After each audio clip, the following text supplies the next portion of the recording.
वैसे तो मैं इसकी स्टार्ट बहुत फॉर्मली कर सकता था, जैसे करते हैं। एक तो सारे टीचर्स को थैंक यू बोलते हैं, वो करते हैं, पर मैं कोशिश करूँगा कि मुझे इनफॉर्मल ये पूरा डिस्कशन रखना है। उसी उद्देश्य से मैं यहाँ पर आया हूँ। और मैं चाहूँगा कि आप लोग मुझे यहाँ कोई मोटिवेशनल स्पीकर या फिर मेंटर या फिर टीचर की तरह नहीं देखिए कि मैं बस वैसे बोलने आया हूँ। मैं एक फ्रेंड की तरह आया हूँ, क्योंकि 2 साल पहले मैं भी आपकी तरह वहाँ पे बैठा करता था। 5 अप्रैल को ऐसी कुछ बात हुई कि मैं यहाँ पर आ चुका हूँ। रैंक वगैरह तो ऐसी चीज़ होती है, रैंक वगैरह ऐसी चीज़ है जिसका अंदाज़ा होता नहीं है और कोई एक्सपेक्ट करता भी नहीं है। मुझे अभी भी इस बात की ज़्यादा संतुष्टि है कि मेरा सिलेक्शन हो गया है। अगर मैं 1 था या 99 था, अगर एज लॉन्ग एज मेरे को जो सर्विस चाहिए थी आईएएस, मैं उसमें आ गया, मैं खुश रहने वाला था।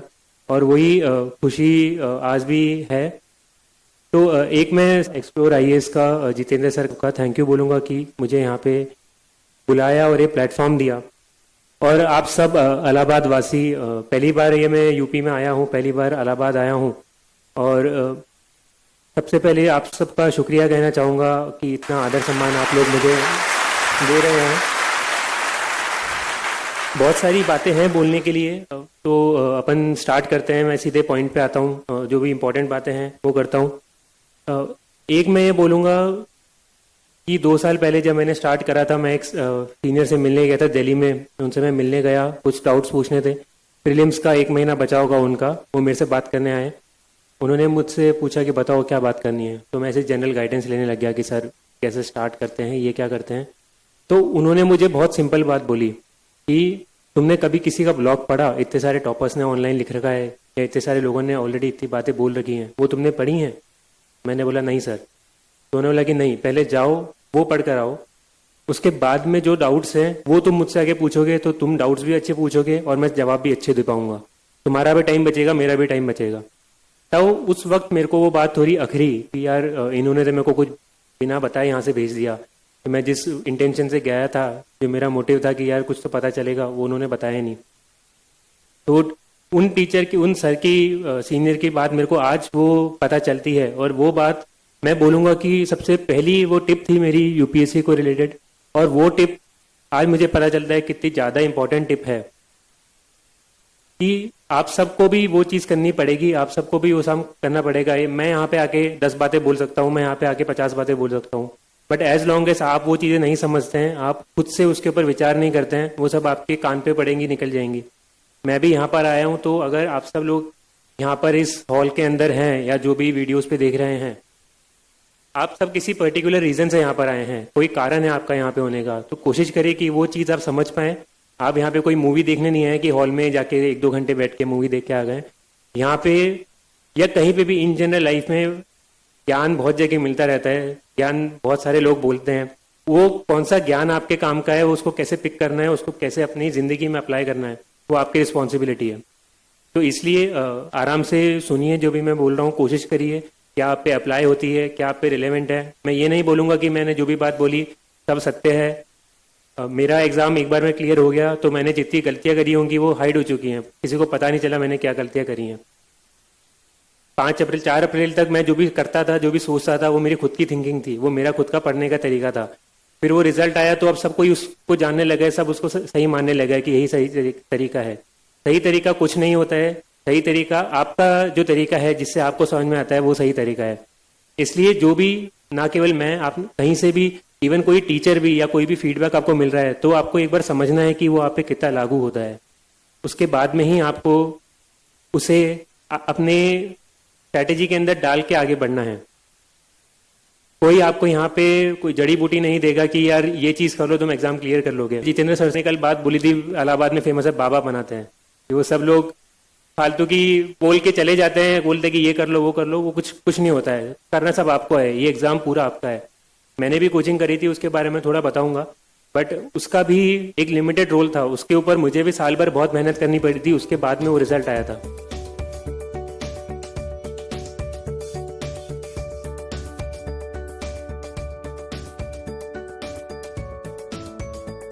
सबसे पहले मैं एक बता देता हूँ कि थोड़ा मेरी लाइफ के बारे में बता देता हूँ। मैंने 2010 में आईआईटी का एग्ज़ाम दिया था। स्कूलिंग मेरी कोटा में हुई थी।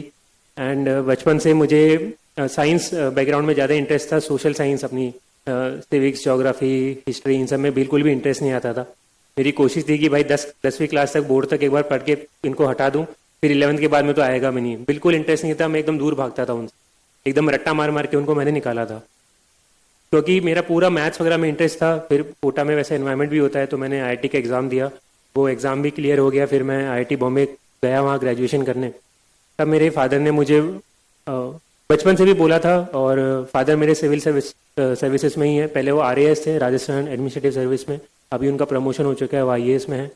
उन्होंने मुझे बोला था, उनकी खुद की इच्छा भी थी कि वो आरएएस में, तो वो चाहते थे मुझे एज ए आईएएस देखना। बट मैं क्योंकि उस एनवायरनमेंट में रहा था, बचपन से मैंने सारी चीज़ें देखी थी, तो कभी मुझे उसका अट्रैक्शन नहीं आया कि यार ये लाल बत्ती की गाड़ी क्या होती है, या ये सोशल स्टेटस क्या होता है, या ये रिस्पेक्ट क्या होती है। वो सामने दिखता रहता था मेरे लिए, वो घर की मुर्गी दाल बराबर जैसी चीज़ थी, मुझे कभी इंटरेस्ट नहीं था। नहीं नहीं, प्लीज़ आप ताली मत बजाइए, आप सुनिए जो भी मैं बोल रहा हूँ। ताली आप एंड में जितनी बजानी है बजा लीजिएगा। तो मेरा था कि ये चीज़ तो मैंने देख रखी है लाइफ में, मुझे कुछ और ट्राई करना है, मुझे खुद की ज़िंदगी बनानी है, मुझे खुद के पैरों पे खड़े होकर कुछ करना है। और मेरा था कि मुझे कभी तो इंडिया के बाहर जाके भी एक बार रहना है या काम करना है। उसी इंटेंशन से मैंने कॉलेज में पढ़ाई भी करी, अच्छे से पूरा ग्रेजुएशन वगैरह करा। और 2014 में जब मेरा फाइनल ईयर था, ग्रेजुएशन हुआ, तब मुझे सैमसंग साउथ कोरिया में जॉब ऑफर मिला था, प्लेसमेंट्स में कॉलेज के अंदर। तो तब मुझे बहुत खुशी हुई कि यार बचपन से मेरी ये इच्छा थी, दिली इच्छा थी कि मुझे एक बार बाहर जाना है, और वो अपॉर्चुनिटी मेरे सामने है। फिर मेरे फादर ने तब एक बार फिर से बोला कि तुम अभी ग्रेजुएशन कर चुके हो, तुम एलिजिबल हो चुके हो यूपीएससी लिखने के लिए, एक बार कोशिश करो। क्योंकि उन्हें पता था कि मेरे अंदर कितना पोटेंशियल है। मुझे खुद को लगता था कि यार ठीक है, एप्टीट्यूड वगैरह ठीक है, जनरल साइंस मेरे बस की बात नहीं है, मैं कभी न्यूज़पेपर भी नहीं पढ़ता था, कि ये मुझसे कभी नहीं हो सकता। तो मैंने उनको मना करा कि नहीं है। उन्होंने फिर एकदम मेरे से बिना पूछे मेरा फॉर्म भर दिया। 24 अगस्त को एग्जाम था, 23 अगस्त की रात को उन्होंने बताया कि ये लो तुम्हारा एडमिट कार्ड, कल सुबह जाके एग्जाम लिख कर आना। मैंने बोला अगले हफ्ते 10-15 दिन के बाद में मेरी फ्लाइट थी। मैंने बोला कि नहीं, मैं तो जा रहा हूँ, जॉब है। बोला कि ठीक है चले जाओ जॉब पे, मैं फोर्स नहीं कर रहा, बस मेरा मन रखने के लिए एक बार ये एग्जाम जाके दे दो। और नहीं, वो तो होना तो है वैसे भी नहीं है, क्योंकि तुमने तैयारी करी नहीं है, पर पता तो चल जाएगा, क्या पता तुम्हारा कभी बाद में मन बन जाए। मैंने बोला कि नहीं, पहले तो मना करा, फिर उन्होंने दीदी से थोड़ी मिली भगत कर ली थी, उसका भी फॉर्म भर दिया। बोला देखो इसको भी भेज रहा हूँ, ये भी जा रही है, तो तुम भी चले जाओ। तो मैंने बोला कि अब ठीक है, घर पे बैठा हूँ, क्या कर रहा हूँ, संडे है, चले जाऊँगा, कोई बात नहीं। अब मैं वहाँ पर गया, मैंने पेपर खोल के देखा, और मुझे कुछ नहीं आया उसके अंदर। पूरा जो पेपर 1 होता है जीएस का, तो होता ये था कि उसके पहले हमेशा GS1 और GS2 जो 2 पेपर होते हैं प्रीलिम्स के, उसके अंदर GS और CSAT वाला दोनों के नंबर जुड़ते थे, और कट ऑफ इंजीनियर्स को फायदा होता था कि वो सेकंड पेपर में ज़्यादा मार्क्स लेके GS थोड़ा बैलेंस करके 50-60 नंबर लाके वो प्री क्वालिफाई कर लेते थे। तो मेरे फादर को भी ये वाली चीज़ पता थी, उनको ये नहीं पता था कि वो पैटर्न चेंज हो चुका, उसी साल से चेंज हुआ था। तो उन्होंने मेरे को भेज दिया कि अरे तुम्हारा हो जाएगा, इसके अंदर जितना मैक्सिमम ला सकते हो लाओ, उसके अंदर काम निकाल लेना। अब गया, अब उसके अंदर तो CSAT वाला तो वैसे ही क्वालिफाइंग हो चुका है, कुछ काम का है भी नहीं, और GS वाला था, उसके अंदर मेरा डब्बा गोल। मैं पेपर खोल के बैठा, मुझे कुछ आता नहीं है। मैंने सोचा कि चलो कुछ एलिमिनेशन करके आ जाएंगे। पहली बार मैंने उसके 5 साल पहले IIT का एग्जाम दिया था, वहाँ पे तो एलिमिनेशन तो फिर भी हो सकता था कि चलो नहीं आया तो कुछ उल्टा तिगड़म बिठा के सवाल कर सकते हैं, मैथ्स के, फिजिक्स के। यहाँ पे तो कुछ तगड़म ही नहीं बैठती है, हमेशा 2 ऑप्शन तो फंसते ही फंसते हैं। B और C एलिमिनेट कर दिए तो A और D में तो तुक्का मारना ही पड़ेगा, बिना कॉन्फिडेंट मैं कर ही नहीं सकता हूँ। और ये आप सबको पता है, फिल्म्स के अंदर 70-75% क्वेश्चन ऐसे ही होते हैं कि बहुत ही कम स्टूडेंट्स कॉन्फिडेंटली कर पाते हैं, उन्हें कहीं ना कहीं तो गेस करना पड़ता है। तब तो मेरा कोई बेस भी नहीं था, कुछ कंसेप्ट भी नहीं थे, और न्यूज़पेपर मैंने पढ़ा हुआ नहीं था। तो मैं जाकर एग्जाम में 15 मिनट मैंने करा, कुछ नहीं हुआ। फिर मैं उठ के टीचर को बोलने लगा कि ma'am I want to go, मेरे ये हो गया मेरा पेपर। उन्होंने बोला कि नहीं, यू हैव टू सिट, आपको बैठना पड़ेगा पूरा 2 घंटा। अब मैंने सोचा क्या करूं, मैं जाके वहाँ पे हेड डाउन करके सो गया, क्योंकि एग्जाम तो मेरे को कुछ आता नहीं था। फिर मैं घंटे 1.25 घंटे के बाद में उठा, देखा कि बाकी बच्चे कुछ कर रहे थे। मैंने बोला कि चलो अपन भी थोड़ा कर लेते हैं, थोड़ा अपन तुक्केबाजी तो भिड़ा लेते हैं कि क्या होगा, ज़्यादा से ज़्यादा नेगेटिव आएंगे, पर एग्जाम तो अपन को क्लियर करना नहीं है। तो मैंने कुछ तुक्केबाजी करी और पेपर में देकर आ गया, घर पे आराम करा, पापा को बोल दिया कि जो होगा मुझे तो मतलब का भी नहीं है, बताना भी मत कि कितने मार्क्स से क्या रिजल्ट था। फिर उसके कुछ 7-8 में तो आराम से जॉब करने चले गया। 7-8 महीने बाद उनका फ़ोन आया कि ऐसे ऐसे हुआ है, तुम्हारा होना तो था नहीं, तो हुआ भी नहीं। और इतने मार्क्स तुम्हारे सी सेट में कुछ बहुत अच्छे नंबर आए हैं क्योंकि वो मेरा स्ट्रांग था, और जीएस में होंगे सिंगल डिजिट या कुछ 10 15 20 नंबर से ऊपर नंबर नहीं होंगे मैं 200 के अंदर से। तो वो देख के पता चल गया कि अपने बस की बात नहीं है यूपीएससी, खासकर जीएस, क्योंकि मेरा कभी स्ट्रांग था ही नहीं।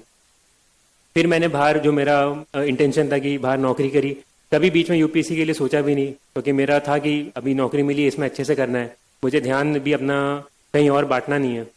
तो मैंने अपना सारा जॉब करी 1.5 साल, फिर कुछ चीज़ें ऐसी हुई वहाँ पे काम पसंद नहीं आया, फिर मैंने सोचा कि इंडिया मूव करके काम करते हैं। और बाहर रहना भी मेरे को इतना पसंद नहीं आया, इंडिया की जो लाइफ मेरे को बेटर लगती थी, तो फिर मैं शिफ्ट करके बैंगलोर आ गया। बैंगलोर के अंदर मैंने जॉब करी, और जॉब करते वक्त बैंगलोर में कुछ 7 8 महीने जब निकले होंगे, दिवाली का टाइम था 2016 का, मैं 2016 मार्च में इंडिया आ गया था। तो जब अक्टूबर नवंबर का टाइम आया, तब तक आते आते जो नेचुरल चीज़ है कि जैसे जैसे एज बढ़ती जाती है, थोड़ी लाइफ में सीरियसनेस भी होती है। कब हम हमेशा मजाक नहीं कर सकते हैं कि आज मस्ती कर ली, कल कोई मूवी देखने चले गए, परसों गेम खेलने चले गए, फिर वीडियो गेम खेल रहे हैं, ये हमेशा नहीं कर सकते, कहीं तो लाइफ में सीरियस होना पड़ता है। तो उस वक्त था जब मैंने सोचना विचारना शुरू करा, और वहाँ बैंगलोर का ट्रैफिक भी ऐसा था कि आधा आधा पौन पौन घंटा मैं कैब में बैठा रहता था ऑफिस जाने के लिए, तो और कुछ काम था भी नहीं, तो मैं बैठे बैठे यही सोचता था कि मैं क्या कर रहा हूँ, मुझे क्या करना है। तब मेरे दिमाग में ये सब ख्याल आने लगे कि मेरी जो बाहर लाइफ थी वर्सेस जो मेरी बैंगलोर में लाइफ है, जो मेरी इंडिया में लाइफ है, उसमें बहुत सारा अंतर है, बहुत सारे इश्यूज हैं। और जो वहाँ पे जिस तरह की ईज ऑफ लिविंग थी कि बड़े आराम से चीज़ें हो रही है, कुछ सोचना ही नहीं पड़ रहा है, वैसी ज़िंदगी यहाँ पे नहीं है, और मैं चाहूँगा कि वैसी ज़िंदगी यहाँ पे होनी चाहिए। तो जैसे बैंगलोर का ट्रैफिक का मैंने बताया, तो ट्रैफिक का देख के लगता था कि यार ये ट्रैफिक में ये ऐसे क्यों कर रखा है, ये थोड़ा ऐसे कर सकते हैं तो ये निकल जाएगा, ये तो बहुत कॉमन सेंस की चीज़ है। ये एक बस स्टैंड है, वो उन्होंने एक ब्रिज है उसके बीच में बस स्टैंड बना रखा है, तो बसेस वहाँ पे रुकी तो ट्रैफिक जाम होना ही है। तो सबको लगता था ये वाटर स्केर्सिटी है, पानी की कमी बैंगलोर में बहुत तेज़ी से होती जा रही है, अभी भी इशू चल ही रहे हैं। तो तब से मुझे लगता था कि यार ये सारे चैलेंजेस हैं, और अगर मैं बाहर बैठे बैठे अगर मैं इंडिया में रह रहा हूँ और अगर मैं इनको बस क्रिटिसाइज कर रहा हूँ कि ये क्या है, ये गंदा है, बाहर अच्छा था, तो मैं मतलब इतना मेरे को इधर मिला है, मैंने सब कुछ पढ़ाई करी है, तो मैं उसके साथ ही अलग गलत चीज़ कर रहा हूँ। तो अगर उनको इम्प्रूव करना है तो वो मैं बाहर से कोस नहीं सकता हूँ, मुझे खुद को जाके चेंज करना पड़ेगा। तब मैंने थोड़ा सोचना स्टार्ट करा। फिर वो पहले से दिमाग में यूपीएससी वाला तो एक्सपीरियंस था ही, पता था कि जॉब कैसे होती है, क्या क्या अपॉर्चुनिटीज़ होती हैं, कौन कौन से सेक्टर्स होते हैं। मेरे फादर, मेरे ताऊ जी भी सिविल सर्विसेज में ही हैं, और फादर के कुछ सीनियर्स हैं, वो बचपन से 1 2 बार मैं मिला हुआ था उनसे, तो मुझे आइडिया था थोड़ा बहुत कि यहाँ पर मैं आऊँगा तो कुछ तो सेटिस्फाइंग मिलेगा। एट द सेम टाइम मैं बैंगलोर में जो जॉब कर रहा था, वहाँ पे मैं 8 to 8 9 to 9 10 12 घंटे दिन के मेरे उसमें जाते थे। महीने के एंड में मेरी सैलरी आती थी, काफ़ी अच्छी सैलरी थी, बट उसको ना मैं कहीं यूज़ करता था, ना उससे मुझे सेटिस्फैक्शन मिलता था कि यार मैं कुछ अच्छा इंप्रूव कर पा रहा हूँ या कुछ भी अच्छी चीज़ हो रही है उससे, बस से मेरा फ़ायदा हो रहा है। और मेरा फ़ायदा भी वो केवल मॉनिटरी फ़ायदा है कि मैं आज जाके अगर मैं मान लो 1000 रुपये की शर्ट खरीदता हूँ तो मैं कल जाके 5000 की शर्ट खरीद लूँगा, उसके ऊपर तो मैं खर्च कर भी नहीं सकता हूँ। तो मुझे लगने लगा, फिर मैंने घर पे बात करी, अपने फादर से बात करी, बीच में यूएस वगैरह का ऑप्शन भी है कि मैं यूएस भी शिफ्ट कर सकता हूँ, वहाँ पे पढ़ाई की भी अपॉर्चुनिटी मिली। बट फिर बीच में मेरे ऑफिस वालों ने मेरे को महीना 2 महीने वहाँ पे भी भेजा, तब मुझे वहाँ की भी लाइफ दिखी, मुझे पता चल गया कि नहीं, कोरिया भी पसंद नहीं आया, यूएस भी पसंद नहीं आया, मतलब अपन को बाहर रहना पसंद नहीं है, अपने लिए इंडिया सही जगह, अपन को इंडिया में रह के ही कुछ अच्छा करना। इसलिए फिर मैं सोचने लगा कि यूएस का तो मैंने ऑप्शन कैंसिल कर दिया और घर पे बात करने लगा। तो मैंने 5 6 महीने लगाए, बार बार हर महीने मैं घर जाता था, पूछता था, बात करता था जितने लोगों से हो सके, तो खासकर वो भी केवल घर के अंदर, और 1 से 1 या 2 लोग, ऐसा भी नहीं कि मैंने 10 जनों को या दोस्तों को भी बता दिया कि मैं ये सोच रहा हूँ, क्योंकि बहुत सारी ओपिनियन आती है, जो वो सब अपन को जो सोचना होता है, अपन को करना होता है, वो उनसे इन्फ्लुएंस होती है। अल्टीमेटली जो आपको अंदर से चाहिए वो आपको ही पता है, या ज़्यादा से ज़्यादा जो आपके क्लोज वंस है, आपकी फैमिली है, वही आपको बता सकते हैं, वही लोग हैं जो आपको सही एडवाइस देंगे, बाकी तो उनके हिसाब से जो सही है वो बताते हैं। इसलिए मैंने सोचा कि इन्हीं लोगों से पूछता हूँ। फिर सोच समझ के मैंने डिसाइड करा, बताया कि सब जगह पॉजिटिव नेगेटिव होते हैं, कि तुम सिविल सर्विसेज में भी आओगे तो ऐसा नहीं है सब कुछ अच्छा होगा, इश्यूज होंगे, लोगों को ट्रांसफ़र का बहुत टेंशन रहता है, कहाँ ट्रांसफ़र कर देंगे, या लोगों को पॉलिटिकल इंटरफेरेंस का डर रहता है, बहुत सारी चीज़ें होती हैं। वही मैंने बात करी तो उन्होंने बताया कि हर जगह पॉजिटिव्स नेगेटिव्स होते हैं, सिविल सर्विसेज में जरूरी नहीं है कि सब कुछ अच्छा होगा, जरूरी नहीं है सब कुछ गंदा होगा। अगर तुम जहाँ सेटिस्फेक्शन लेना चाहते हो, जो काम करके तुम अच्छा काम करना चाहते हो, वो जरूर यहाँ पे मिलेगा। ये मैंने 3 5 4 5 10 लोगों से पूछ लिया था, सुन लिया था, तो इसका मुझे पता था कि अगर मैं अच्छा ही ढूंढूंगा तो मेरे को अच्छा ही मिल जाएगी, बट अगर मैं केवल बुराई ढूंढूंगा उस चीज़ के अंदर तो मेरे को बुराई भी मिल जाएगी। और अगर मैं प्राइवेट जॉब कंटिन्यू करता हूँ तो वहाँ पे भी है कि ठीक है मेरे को अच्छी सैलरी मिल रही है, सब कुछ बढ़िया है, मैं अच्छी लाइफ जी सकता हूँ, मैं महंगी कार खरीद ली, ये कर लिया, जो करना है मैं कर सकता हूँ, but at the same time जो सेटिस्फेक्शन है कि मैं कुछ अच्छा काम कर रहा हूँ वो वहाँ पे नहीं मिलता है। या मैं बैंगलोर में हूँ, वहाँ पे ट्रैफिक में फंस रहा हूँ, तो पता है कि वो भी नेगेटिव ही हुआ उस जॉब का। तो मुझे अ, वो मैंने जब कंपेयर करा दोनों चीज़ों को तब मैंने सोचा नहीं, सिविल सर्विसेज का एग्ज़ाम देंगे। फिर मैंने मेरी जॉब छोड़ी, मई 2017 में मैंने मेरी जॉब छोड़ी थी। उसके बाद में मैंने मेरी प्रिपरेशन स्टार्ट करी। ये एग्ज़ाम मेरा 1 साल का या मेरा 1.5 साल का टाइमलाइन था। तो अब लोग बोलने में बोल सकते हैं कि ठीक है मेरे 2 अटेम्प्ट थे, बट मैं इसको पर्सनली फर्स्ट अटेम्प्ट ही काउंट करता हूँ, क्योंकि पहला अटेम्प्ट तो था कि मेरे को एग्ज़ाम के एक दिन पहले पता चला कि मुझे कल जाके एग्ज़ाम लिखकर आना है, और मैं इसको as a time period count करता हूँ। कोई मेरे से पूछेगा तो मैं बोलूँगा मैंने ज़िंदगी के 1.5 साल 2 साल डाले यूपीएससी क्लियर करने के लिए, और वो लगते ही हैं, वो सबके ही उतने मिनिमम तो इतना अमाउंट डालना पड़ेगा आपको। तो ये मेरी टाइमलाइन थी जो मैंने बताई आपको। अब इसमें आप नोट करेंगे तो सबसे पहले मैंने सबसे बल्क में जो टाइम बताया वो क्या था, मेरा यूपीएससी में आने का जो थॉट प्रोसेस, जो मैंने स्टार्टिंग के तैयारी शुरू करने के पहले 5-6 महीने डाल दिए सोचने में कि मुझे एग्ज़ाम देना है, क्यों देना है, क्या फ़ायदे हैं, क्या नुकसान है, करना है नहीं करना है। सबसे पहले मैंने वो वाला काम करा। मैं आप सबको ये चीज़ इसलिए बता रहा हूँ, ये मेरा रीज़न था, इससे आप लोगों का कोई लेना देना नहीं है। काफ़ी लोगों ने पूछा इसलिए मैंने बता दिया।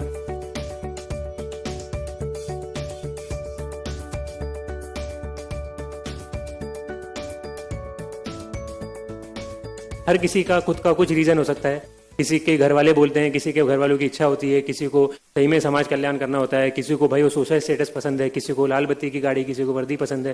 सबके रीज़न होते हैं अपने एग्ज़ाम देने के, बट वो रीज़न सबसे पहले पता करना बहुत ज़्यादा ज़रूरी है कि आप ये एग्ज़ाम क्यों देना चाहते हैं। अगर आपके मन में ये आपको पता ही नहीं है कि आप एक एग्ज़ाम क्यों दे रहे हैं, तो आप मेरी बात मानिए, मतलब 1 साल 2 साल 3 साल आपके निकल जाएंगे, आपको पता नहीं चलेगा, और वो बहुत ज़्यादा टाइम वेस्ट होगा। और 2 साल आपके निकल गए तो तीसरे अटेम्प्ट तक अगर आप खुद को संभाल भी लेंगे तो आप इतने प्रेशर में आ जाएंगे कि 2 बार नहीं निकला तो तीसरी बार भी आपका नहीं निकलेगा। और अगर आप कोई इंटरव्यू तक अगर गया हुआ है, कोई रिपीट अगर कर रहा है, या जिसने थोड़ा भी अंदाज़ा लगाया होगा, इंटरव्यू का सबसे पहला कोई भी क्वेश्चन प्रिपेयर करता है तो यही होता है, वाई सिविल सर्विसेज, आप एग्ज़ाम क्यों देना चाहते हैं, आप इस सर्विस में क्यों आना चाहते हैं। तो एनीवेज जब भी आप पढ़ाई करेंगे, अगर आपका प्री मेंस क्लियर हो भी गया तो उसके बाद में पहला काम ही आप ये करने वाले हैं कि आप ये पता लगाएंगे कि मेरे को एग्ज़ाम क्यों देना है। तो मैं ये बोलूँगा आप सबसे पहले पता लगाइए, अपनी तैयारी स्टार्ट करने से पहले पता लगाइए कि आपको ये एग्ज़ाम क्यों देना है। जब तक आपके मन में वो क्लियर नहीं है तब तक आप अच्छे से कर भी नहीं पाएंगे, और अगर आपने पहले क्लियर कर लिया तो आपकी आगे के 2 साल 3 साल बहुत आराम से निकलेंगे, आपको पता भी नहीं चलेगा। बस आपको उसके बारे में मेहनत करनी है। अगर मुझे पता है कि ये मेरा रीज़न है, इस रीज़न से मैं काम करना चाहता हूँ, तो मेहनत करने में जोर भी नहीं आता। जिसके मन में खोट होती है, जिसके मन में होता है कि थोड़ा टाइम पास करने के लिए कुछ पता है नहीं, लोग उठ के आ जाते हैं कि सिविल सर्विसेज की तैयारी कर रहे हैं, और फिर उसके बाद में ना वो पूरे मन से कर पाते हैं, फिर उनका टाइम भी वेस्ट होता है, उनके पैसे भी वेस्ट होते हैं, उनकी मतलब जो पूरा यूथ है 20 से 25-30 वाला जो फेज़ है, कितना प्रोडक्टिव फेज़ होता है, तो आप काफ़ी कुछ सीख सकते हैं, कर सकते हैं, वो आप इस एग्ज़ाम में निकाल देते हैं। इसलिए बहुत ज़रूरी है आप सबसे पहले ये डिसाइड करिए कि आपको एग्ज़ाम क्यों देना है। आपका कोई भी रीज़न हो सकता है, आपको किसी और से पूछने की ज़रूरत नहीं है, आप बस अंदर खुद बैठिए, सोचिए। और इसका एक बहुत बड़ा फ़ायदा ये है कि पूरे जो एग्ज़ाम की प्रोसेस है उसके अंदर होते हैं अप्स डाउन्स आते हैं सबको, लगता है कि यार मैं कहाँ आ गया, कहाँ फंस गया, ये क्यों कर रहा हूँ, या मेरे साथ में कॉलेज में दोस्त था, ये तो देखो यहाँ पहुँच गया, मैं यहीं पर इधर ये किताब के अंदर लगा हूँ, ऐसे एग्ज़ाम में जिसका कुछ पता ही नहीं है कि भाई प्री क्लियर होगा, नहीं हुआ तो मेंस क्लियर होगा, हुआ तो पता नहीं इंटरव्यू में क्या पूछेंगे। उस वक्त अगर आप बस अपनी आंख बंद करके एक बार सोच लेंगे कि आपने सबसे पहला काम जो करा था, आपने जब सोचा था कि मेरे को एग्जाम क्यों देना है, जैसे ही आपने वो चीज़ सोची, आप सारी नेगेटिव चीज़ें भुला जाएंगे, आप सीधे पॉजिटिव माइंडसेट में आ जाएंगे। बहुत लोगों को होता है कि सर नेगेटिव चीज़ें बहुत आती है माइंड के अंदर, तो डर बहुत लगता है, ये पॉजिटिव अप्रोच बनी नहीं पा रही है। वो पॉजिटिव अप्रोच बनाने के लिए वो सबसे पहले रीज़न सोचिए कि आप ये क्यों आए हैं। आपको अपने पेरेंट्स का नाम रोशन करना है, उनको आपको सारी जिंदगी की सुख सुविधा प्रोवाइड करनी है, तो वो इंटेंशन से आप करिए। पर वो चीज़ जो आपकी खुद की पर्सनल है, जो आपका खुद का रीज़न है, वो रीज़न ही आपको इस एग्ज़ाम की जो सारे अप्स और डाउन्स हैं, सारे उतार चढ़ाव से, वही आपको आगे निकाल के लेके जा सकता है। मैं सबसे ज़्यादा इस पर इम्फेसाइज इसलिए कर रहा हूँ, सबसे ज़्यादा जोर इस पर इसलिए डाल रहा हूँ क्योंकि मेरे हिसाब से ये बहुत इंपॉर्टेंट चीज़ है।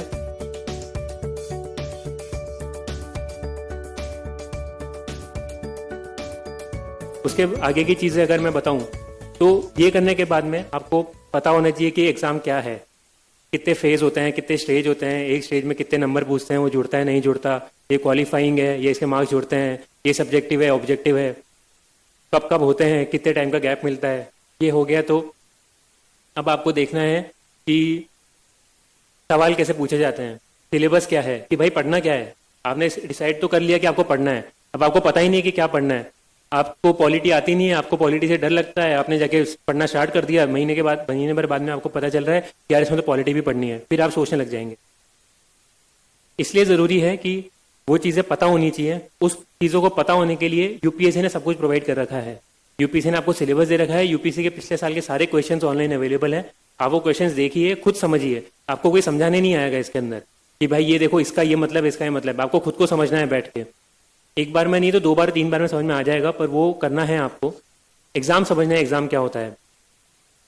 उसके बाद में एक इंपॉर्टेंट चीज़ है, टॉपर्स हैं, सीनियर्स है, जो भी हैं, रिलेवेंट लोगों को ढूंढिए कि इन्होंने जो करा है वो मुझे समझ में आ रहा है। मैं यहाँ पे अपनी स्ट्रैटेजी पूरी बताने लग जाऊंगा तो हो सकता है केवल 10% लोगों को समझ में आए जो मेरे से रिलेट कर सकते हैं, जो मेरी बातों को समझ सकते हैं कि अच्छा ये इस बैकग्राउंड से आए, इन्होंने ये चीज़ यहाँ पे इसलिए करी थी, उसके बाद में इसलिए करी थी। अब मैंने जो करा वो सबके ऊपर लागू नहीं होता है। आपको कुछ ऐसे लोगों को देखना पड़ेगा, आपका ऑप्शनल का हो गया, आपके कॉलेज का हो गया, या आपका कोई दोस्त हो गया जो आपकी बातों को समझ सके, आपको अंदर से जानता हो। अगर मेरे सामने कोई बच्चा आया जो मैथ्स में वीक है और उसका मैं मैथ्स के ऑप्शनल की बढ़ाई कर दूं, ये तो मैथ्स ऑप्शनल ले, तो मैं उसके साथ नाइंसाफी कर रहा हूं, मैं उसका टाइम वेस्ट कर रहा हूं, मैं उसका करियर खराब कर रहा हूं। इसलिए इंपॉर्टेंट है कि वो सही इंसान पकड़ना है, वो सही सोर्स पकड़ना है। कोई नहीं मिल रहा तो टीचर्स होते हैं, टीचर से आप पूछिए, वो लोग आपकी हेल्प करेंगे, वो आपकी प्रॉब्लम समझ के आपको बताएंगे। बट सही guidance is very very important, वही आपको आगे आपकी मदद कर सकती है। ऐसे आप कहीं और जाके कहीं से नोट्स उठा के पब्लिसिटी के थ्रू किसी की कुछ चीज़ मिल गई उससे आप पढ़ने लग गए, उसकी कोई गारंटी नहीं है कि वो आपको उससे आपका काम निकल जाएगा। तो आप हो सकता है तो देखिए, थोड़ा पढ़िए कि लोगों ने कैसे करा, क्या स्टार्ट करा, कैसे पढ़ना स्टार्ट करा, क्या बुक लिस्ट थी, क्या था, थोड़ा अंदाजा लगाइए। हो सकता है जिन्होंने अभी प्रिपरेशन स्टार्ट करी होगी उन लोगों को समझ में ही नहीं आएगा कि यार ये क्या बोल रहे हैं, मुझे कुछ पल्ले नहीं पड़ रहा, कि ये मेरे काम की चीज़ नहीं है। बट मैं ये चीज़ इसलिए करने को बोल रहा हूँ क्योंकि अगर आपने उनको पहले कर लिया तो आपके मन में को बैठ गया कि अच्छा ऐसी चीज़ें आगे जाके हो सकती हैं। होगी नहीं होगी वो अलग बात है, आपको समझ में नहीं आए वो अलग बात है, पर आपके मन में वो चीज़ बैठ चुकी है।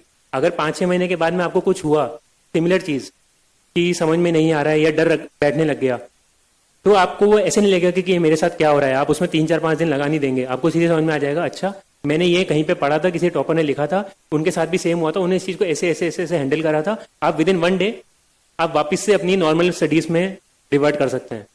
इसलिए वो पता होना ज़रूरी है कि क्या क्या हो सकता है। उसके बाद में बहुत इंपॉर्टेंट चीज़ है कि खुद के बारे में पता होना चाहिए कि आपकी क्या स्ट्रेंथ है, आपकी क्या ताकत है और क्या आपकी कमजोरी है। जब तक आपको वो नहीं पता है आप इस एग्जाम में वो कोल्हू के बैल की तरह घूमते रहेंगे, आप ऐसी जगह पे मेहनत करेंगे जिससे आपको कोई रिजल्ट ही नहीं आ रहा है। अगर आपका हिस्ट्री स्ट्रांग है तो आपको पता होना चाहिए कि अच्छा हिस्ट्री में मेरे नंबर आ सकते हैं, हिस्ट्री समझ में आती है, हिस्ट्री पढ़ सकता हूँ। अगर आपको इकोनॉमिक्स समझ में नहीं आती तो आपको पता है अच्छा इकोनॉमिक्स में मैं थोड़ा वीक हूँ, मुझे एक्स्ट्रा मेहनत करनी पड़ेगी, मुझे एक्स्ट्रा टाइम डालना पड़ेगा। वो चीज़ केवल आपको पता है, वो चीज़ आपके दोस्त को नहीं पता है, वो चीज़ आपके पेरेंट्स को नहीं पता है, वो चीज़ आपके टीचर को नहीं पता है। उनको पता तभी चलती है जब आगे से बताते हैं आप। तो इसलिए पता करिए कि क्या आपकी ताकत है, क्या कमजोरी है। वो आपको बहुत आगे जाके सारी स्ट्रैटेजी में वही काम आने वाली है। प्रीलिम्स का एग्जाम देंगे उसमें वही काम आता है, मेंस में आंसर राइटिंग करनी है वही काम आता है, इंटरव्यू देना है वही काम आता है। जब तक आपको पता नहीं कि आप किसमें स्ट्रांग है तब तक आप उसमें और अच्छे स्ट्रांग कैसे हो सकते। अगर आपको पता नहीं कि ये मेरी कमजोरी है तो आप इसको इंप्रूव कैसे कर सकते। आपको पता चलेगा तभी तो आप एक्स्ट्रा मेहनत करोगे, तभी तो आप 1 घंटे की जगह 2 घंटा डालोगे। इसलिए वो पता होना जरूरी है।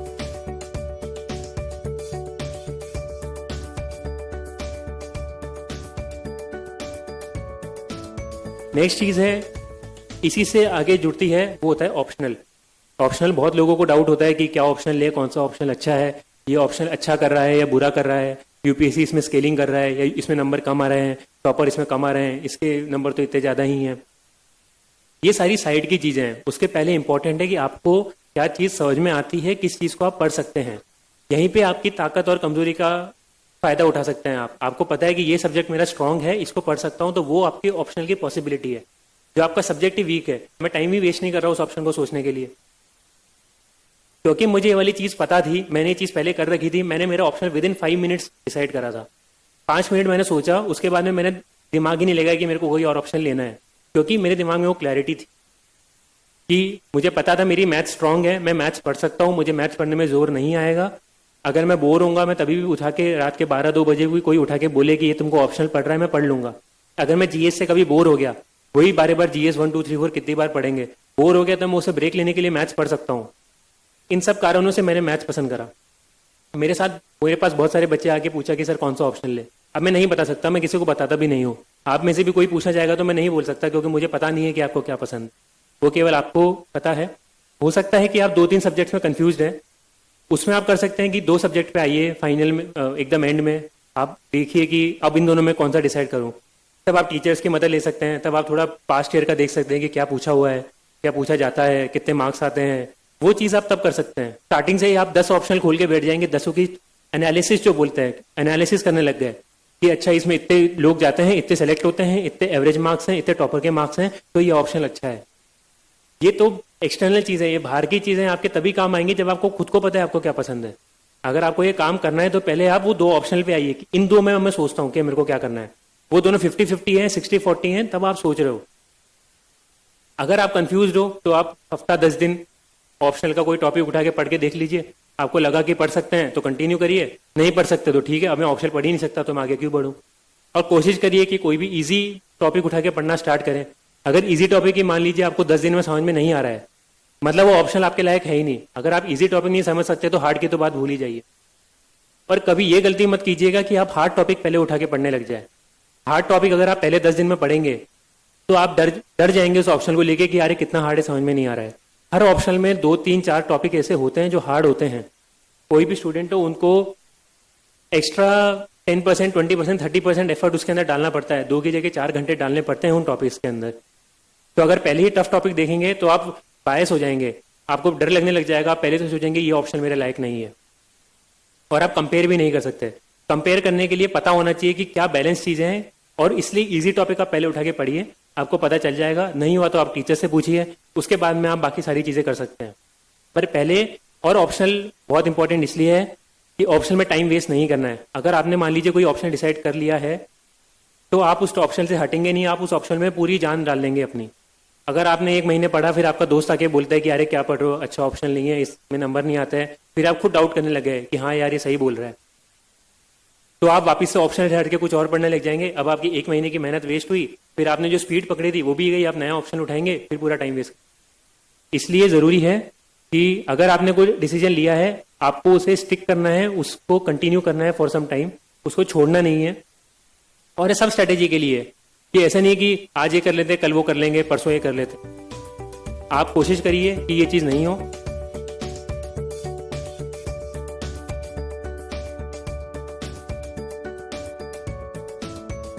अगर इस एग्जाम की पूरी 1 साल की मैं स्ट्रेटेजी बताऊं तो इस एग्जाम में कोई ऐसे तैयारी नहीं करता कि चलो मैं प्री की तैयारी कर रहा हूं या मैं मेंस की तैयारी कर रहा हूं।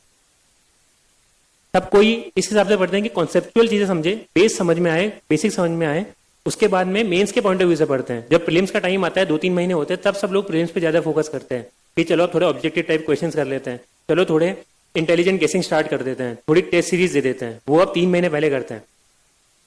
अगर आप केवल प्रीलिम्स पॉइंट ऑफ व्यू से पढ़ रहे हैं तो आप बहुत बड़ी गलती कर सकते हैं। अगर आप अपनी पढ़ाई स्टार्ट कर रहे हैं तो मैं अभी आपको ये वाली बात बोलता हूं, उसका रीजन भी बताता हूं।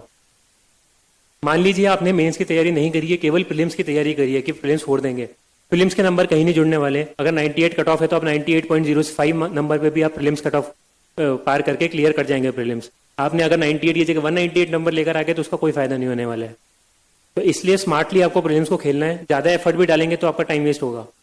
अब सपोज आपने पूरा टाइम प्रीलिम्स में डाल दिया और आपने जून तक केवल प्रीलिम्स की तैयारी करी और आपका प्री क्लियर हो गया। अब आपके पास 3.5-4 महीने का टाइम है मेंस पढ़ने के लिए। अब आप उतने कम टाइम में मेंस पढ़ ही नहीं सकते, पढ़ेंगे भी तो अच्छा आंसर नहीं लिख सकते। मान लीजिए 90% चांस है कि आपका मेंस क्लियर नहीं होगा। कुछ 5-10% लोग एक्सेप्शनल होते हैं, उनका होगा भी तो ऐसे कोई एक्सेप्शनल नंबर नहीं आएंगे कि खुद की पसंद की सर्विस मिल गई। वो होंगे कि बस लिस्ट के अंदर नीचे कहीं पे नाम आ गया, रिजर्व लिस्ट के अंदर आ गए।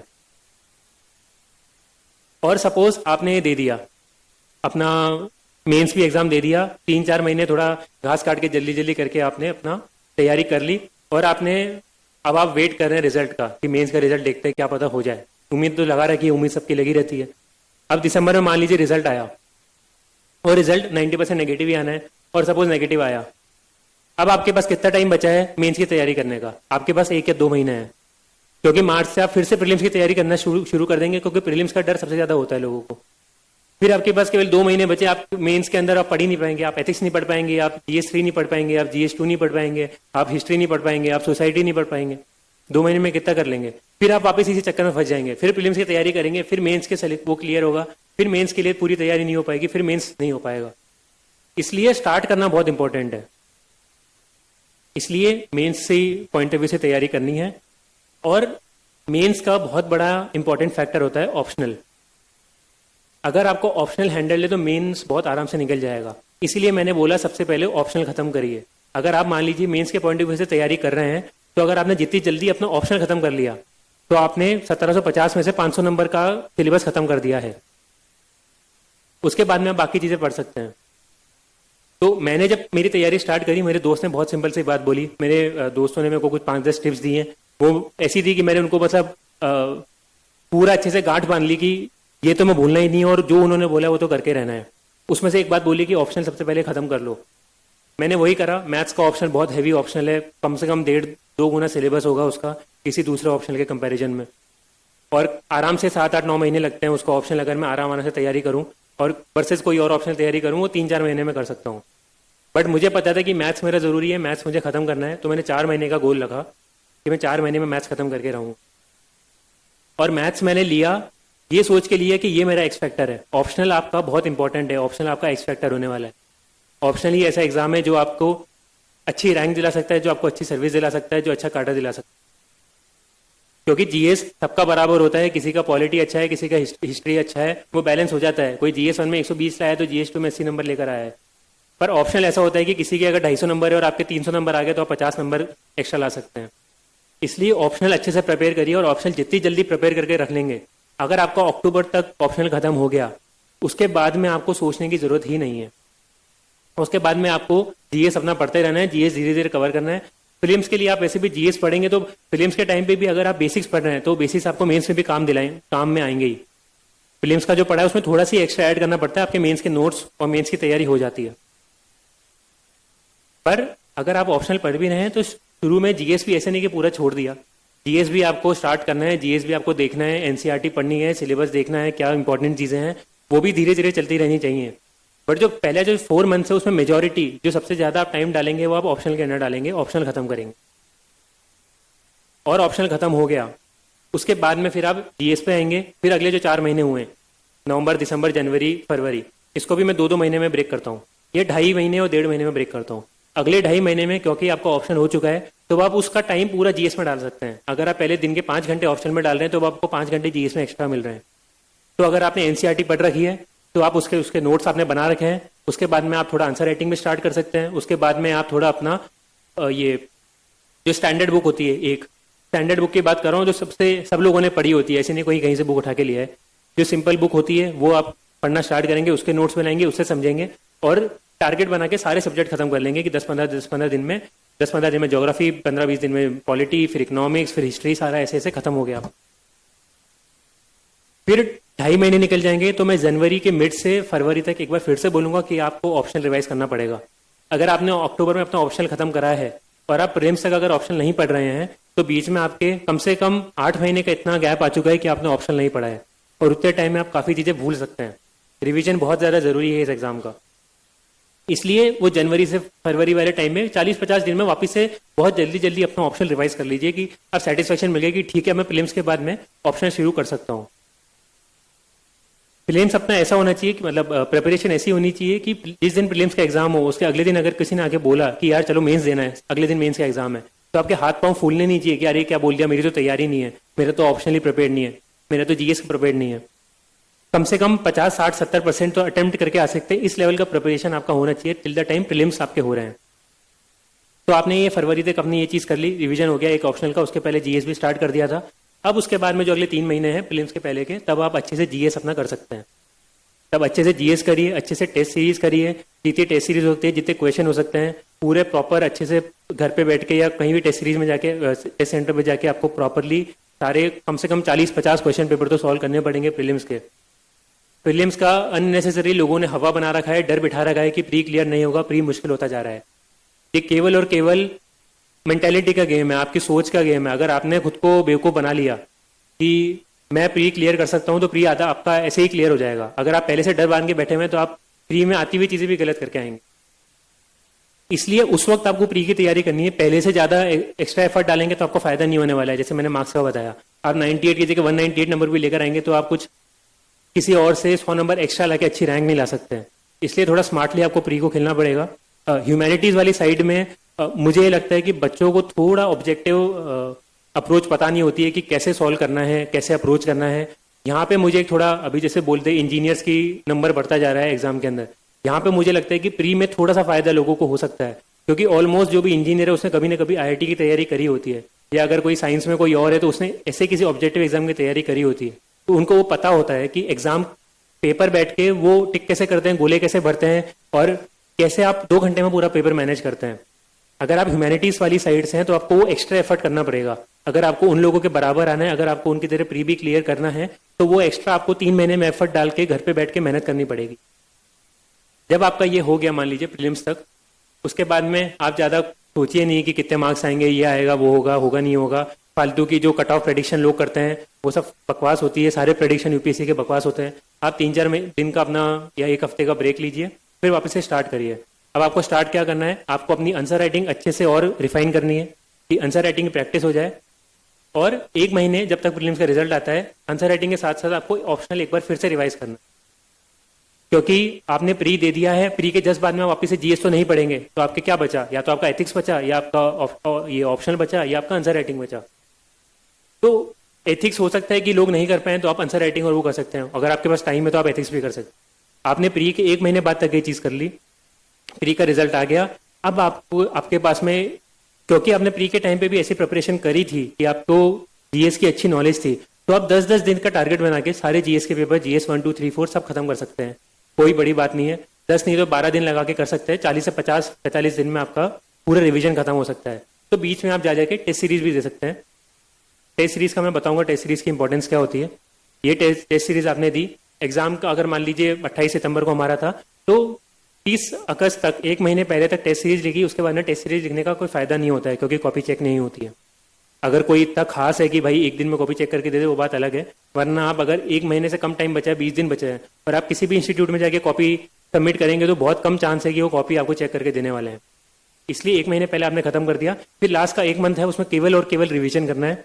जितना हो सके 4, 5, 7, 10 बार जितना रिवाइज करेंगे उतना आपको फायदा है। अगर यूपीएससी में जो बोलते हैं सेकंड अटेम्प्ट वालों को फायदा होता है फर्स्ट अटेम्प्ट से, उनका केवल इसीलिए फायदा होता है क्योंकि वो सेम नोट्स को इतनी बार पढ़ चुके होते हैं कि रिवीजन ही उनका 7-10 बार हो चुका है। फर्स्ट अटेम्प्ट वाले लोग क्योंकि सारी चीजें कवर करने के चक्कर में इधर उधर भागते हैं, वो कभी रिवीजन भूल जाते हैं, रिवीजन नहीं कर पाते। इसलिए जरूरी है रिवीजन करना। तो आखिरी 1 महीने में रिवीजन करिए, जाके एग्जाम दीजिए, सोचना नहीं है। तो ये मैंने आपको पूरी एक अच्छे से स्ट्रैटेजी बता दी है। गाइडेंस केवल उसी की जरूरी इंपॉर्टेंट है जो आप, जिसको आप समझ सके, जो आपके काम की हो। ऐसा नहीं है कि मेरे को कॉपी करके जो मैंने करा है वो करना स्टार्ट कर दिया। अभी जो मैंने ब्रॉड टाइमलाइन बताई है वो मैंने पूरा टाइमलाइन ही बताई कि ऐसे ऐसे कर सकते हैं। उसके अंदर कैसे करना है, उसके अंदर भी सब जने का अलग होता है। अगर आपको लग रहा है कि पॉलिटी में टाइम लग रहा है तो आपको 1 दिन की जगह 2 दिन डालने पड़ेंगे, वो आपको एक्स्ट्रा करना पड़ेगा। कोई और लड़का है वो सेम टॉपिक को 1 दिन में खत्म करके किसी और सब्जेक्ट पे मूव हो सकता है, पर आपका क्योंकि वो स्ट्रांग नहीं है तो आपको अपने हिसाब से उसमें एक्स्ट्रा टाइम डालना पड़ेगा।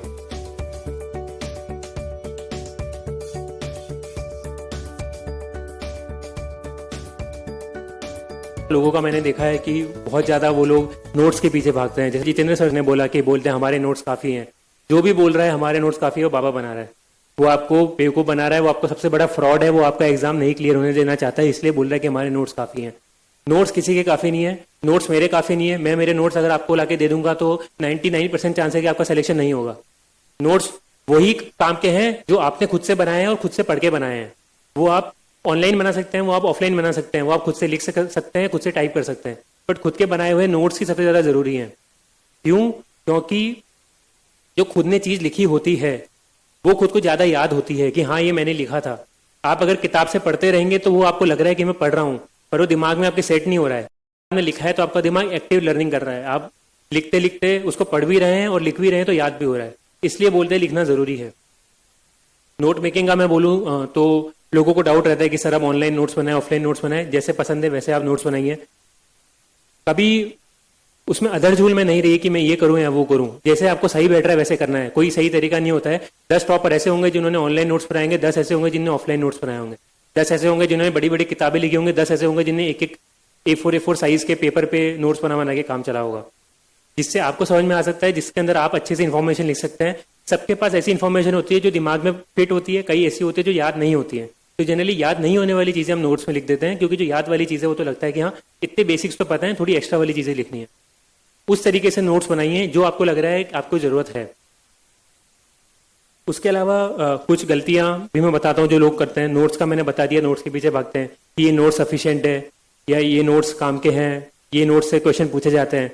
अब इंस्टीट्यूट क्या करते हैं कि वो इतनी मोटी किताब छापते हैं, किताब के अंदर जितनी इन्फॉर्मेशन पॉसिबल है वो सब उसके अंदर लिख देंगे कि ये भी पढ़ लो, ये भी पढ़ लो, ये भी पढ़ लो। फैक्ट्स डाल दिए हैं सारे, उसकी प्रोज कॉन सारे पॉजिटिव नेगेटिव सब कुछ डाल दिया, उसकी समरी भी डाल दी, उसका वे फॉरवर्ड भी डाल दिया।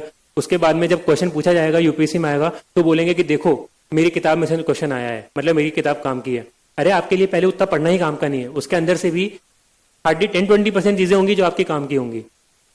वो 10-20% चीजें आपको समझनी है कि हाँ ये पढ़ता हूँ। जो लोग भी अगर किसी भी टॉपर के आप नोट सीखेंगे सब, या कोई भी स्ट्रैटेजी देखेंगे, सबकी डायनामिक होती है। सब किसी ना किसी और सोर्स से, कोई इंटरनेट से या किसी और बुक से या किसी कंपाइलेशन से सब लोग जाके पढ़ते हैं, पर कोई पूरा कभी नहीं पढ़ता है। सब जाके उसमें से वही चीज पढ़ते हैं जो उनको लगता है उनके काम की है, जो उनको लगता है कि मेरी प्रिपरेशन में ये कमी रह चुकी है। उसके पहले क्या काम का है? उसके पहले काम की है एनसीईआरटी, उसके पहले काम का है पिछले साल के क्वेश्चन पेपर, उसके पहले के काम का है एक स्टैंडर्ड बुक जैसे पॉलिटी की लक्ष्मीकांत हो गई या हिस्ट्री की स्पेक्ट्रम हो गई, ये बुक काम की है। अगर ये हो गई तो उसके बाद मैं किसी और नोट्स पे जाता हूँ कि अच्छा ये कमी रह गई, ये क्वेश्चन कहीं से आया था, ये नहीं आता है, तो अब इनको मैं नोट से पढ़ लेता हूँ। पर आप सीधे शॉर्टकट के लिए जाएंगे तो वो आपको कहीं लेके नहीं जाने वाले हैं, आपका टाइम वेस्ट करवाने वाले हैं। और आप वो कम से कम आप 100 चीजें पढ़ेंगे, आपको याद भी नहीं होंगी। उन 100 में से एक चीज आ गई तो वो तो क्लेम कर देंगे कि हमारे नोट से सब आ चुका है, बट आपने 100 में से आपको कुछ याद ही नहीं है। आप 100 में से आपको 99 चीज याद रहेगी, एक चीज भूल गए और एक चीज वही भूले जो उनके नोट्स में थी, तो आपको क्या फायदा हुआ? आपने कितना टाइम डाल के वो नोट्स पढ़े। ये साथ में जो सोर्स होते हैं, बुक लिस्ट का मैं बताता हूँ। बुक लिस्ट मैं मेरी शेयर करूंगा तो उसका इतना कुछ फायदा नहीं है, सबकी अलग अलग बुक लिस्ट होती है, बट मैं कुछ कॉमन चीजें आपको बताता हूँ। मैंने जो अप्रोच अपनाई थी, मैंने 3-4 टॉपर्स की बुक लिस्ट निकाली, उसकी टेबल बनाई, देखा कि ये मिनिमम सबने पढ़ा है। अगर पॉलिटी की बात करूं तो एक ने लक्ष्मीकांत डीडी बासु पढ़ी है, एक ने केवल लक्ष्मीकांत पढ़ी है, एक ने केवल लक्ष्मीकांत एनसीईआरटी और कुछ पढ़ा है। तो सब में कॉमन क्या है? सब में कॉमन है लक्ष्मीकांत, मतलब ये तो सभी पढ़ते हैं। तो ये बुक मैं पढ़ लेता हूँ, उसके बाद में अगर टाइम मिलेगा, उसके बाद में लगेगा तो मैं एक्स्ट्रा बुक पे जाऊंगा, वरना जो बेसिक मिनिमम है उतना तो पढ़ लूँ। अब आप जाके किसी टॉपर की बुक लिस्ट देखेंगे, उसके अंदर लिखेंगे कि भाई मैंने पॉलिटी के लिए एनसीईआरटी भी पढ़ी, पॉलिटी के लिए मैंने नोट्स क्लास नोट्स भी पढ़े, उसके बाद में कोचिंग की बुक भी पढ़ी, उसके बाद में मैंने डीडी बासु भी पढ़ी, उसके बाद में लक्ष्मीकांत भी पढ़ी। अब उसने 5 बुक्स लिख के दे दी हैं। अब आपको ये नहीं पता है कि वो जो टॉपर की आप नोट देख रहे हैं बुक लिस्ट, उसने कितने अटेम्प्ट में एग्जाम क्लियर करा है। आप ये जाके देखिए, जो मैंने बोला रिलेवेंट लोग होने चाहिए कि किसकी गाइडेंस काम की है। आपको पता होना चाहिए कि जिस पर्सन की आप बुक लिस्ट देख रहे हैं उसने कितने अटेम्प्ट लगाए। अगर पहला अटेम्प्ट होगा उसका, तो मैं गारंटी से बोल सकता हूँ पहले अटेम्प्ट में रेयरली कोई जना इतनी सारी किताबें एक सब्जेक्ट की पढ़ सकता है। पॉसिबल ही नहीं है, क्योंकि इतनी सारी चीजें कवर करने को उन्होंने स्टार्टिंग में केवल एनसीईआरटी 1 या 2 चीजें पढ़ी होंगी। पहले अटेम्प्ट में नहीं हुआ तो दूसरे अटेम्प्ट में एक बुक ऐड कर ली, फिर नहीं हुआ तो फिर एक बुक ऐड कर ली। वो फर्स्ट अटेम्प्ट में कोई जाके 5-10 बुक नहीं पढ़ता है, तो वो थोड़ा स्मार्टली सोचिए, खुद दिमाग लगाइए, कुछ थोड़ा समझिए। कोई आपको आके वो स्पून फीड नहीं कर रहा है कि लो ये सारी बुकें पढ़ लो, उसमें भी क्या काम का है वो आपको खुद को समझ के पढ़ना पड़ेगा। इसलिए मेरी बुक लिस्ट भी मैंने ऑनलाइन कहीं पे डाली हुई है, आपको चाहे तो आप देख सकते हैं, पर वो काम की नहीं है, जहां से एक तो मीडियम का भी डिफरेंस आ जाएगा। बट मैं जो बुक लिस्ट का जो इंपॉर्टेंट चीज है मैंने आपको बता दी कि बुक लिस्ट भी आपको स्मार्टली पढ़नी है। ना मैं फर्स्ट टॉपर हूँ जो ये चीज बोल रहे हैं, तो ना मैं लास्ट टॉपर होने वाला हूँ। पिछले साल भी जो थे उन्होंने ये चीज बोली थी, अनुदीप सर थे, उन्होंने सेम बोला। नेक्स्ट ईयर जो भी टॉपर आएगा वो भी सेम चीज बोलेगा। अगर सब कोई बोल रहे हैं, मतलब कुछ तो इंपॉर्टेंट चीज है, तभी सब लोग इस पर इतना फोकस करते हैं। इसलिए कम बुक्स पढ़िए, पर उनको बार बार पढ़िए, उनसे समझिए, उससे अपनी अंडरस्टैंडिंग बनाइए, बेसिक कंसेप्ट पढ़िए, तब जाके आप कोई भी प्रीलिम्स हो, आप मेंस हो, उनके आंसर कर सकते हैं। आप उनके पीछे मत भागिए कि इस बुक में से 10 सवाल पूछे तो ये बुक पढ़ लेता हूँ। काफी ऑनलाइन वीडियो आते हैं कि 10 unpredictable question with UPSC can ask. अरे भाई अनप्रेडिक्टेबल है तो आप हाउ कैन यू से कि वो आस्क कर सकते हैं? जब वो चीजें अनप्रेडिक्टेबल है, आप कैसे एडवांस में बता दोगे कि 10 चीजें पूछेंगे? सबसे बड़े फ्रॉड वीडियो होते हैं वो, उनसे बचना है। जो जितेंद्र सर ने बोला कि भाई डाल दिया कि वाह गुरुजी वाह लोग लिखते हैं, सबसे बड़े बेवकूफ लोग होते हैं वो। कोई आपको आके ऐसे लिख के नहीं देगा कि ये 10 चीजें पढ़ लो, आपके क्वेश्चन इसमें से पूछे जाएंगे। या जो ट्रेंड एनालिसिस होती है कि हमारे ट्रेंड के हिसाब से ये चीज़ें पूछी गई तो बाकी ये पूछेंगे। ट्रेंड कुछ नहीं होता है। ट्रेंड एनालिसिस करने वाले लोगों के पास कुछ काम धाम नहीं है, कट ऑफ प्रेडिक्शन करने वाले लोगों के पास कुछ काम धाम नहीं है, वो बस इमोशंस पे खेलते हैं एस्पिरेंट्स की। आप जैसे भोले वाले लोग होते हैं बहुत सारे, जिनको पता नहीं होता है, वो उनकी झांसों में आके चले जाते हैं, उनका फायदा हो जाता है। अगर उनकी 1 लाख की फीस है, उनके 10 स्टूडेंट भी आ गए तो उनका 10 लाख का काम हो गया, और उनका एफर्ट जाएगा, उनका 1 या 2 लाख का जाएगा, उनका पैसा बन के वो निकल चुके हैं। अब आप यहाँ पे पछता रहे हैं पीछे। इसलिए जरूरी है इन सारी चीजों को ध्यान में रखना।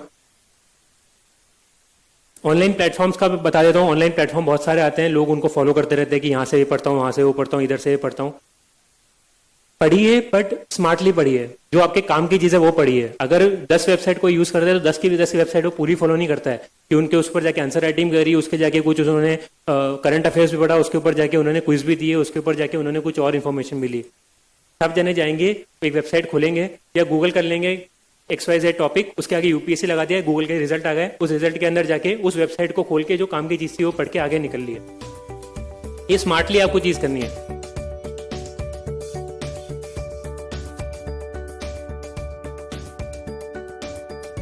ये एग्जाम केवल और केवल टाइम मैनेजमेंट का है और आपकी स्टडी मैनेजमेंट का है। अकॉर्डिंगली आपको क्या रिक्वायरमेंट है वो चीज आपको करनी है। अगर आपने ये चीज खुद से कर ली तो फिर आपको किसी और गाइडेंस की जरूरत नहीं है। कोचिंग में जो टीचर्स वगैरह होते हैं वो आपको थोड़ा इधर उधर की चीजें बता देंगे। अगर आप कहीं मिसगाइड हो रहे हैं, कुछ गलती कर रहे हैं तो वो बता देंगे, बाकी पूरी चीज आपको करनी है। एक मैं परफेक्शन की बात बताऊं कि लोग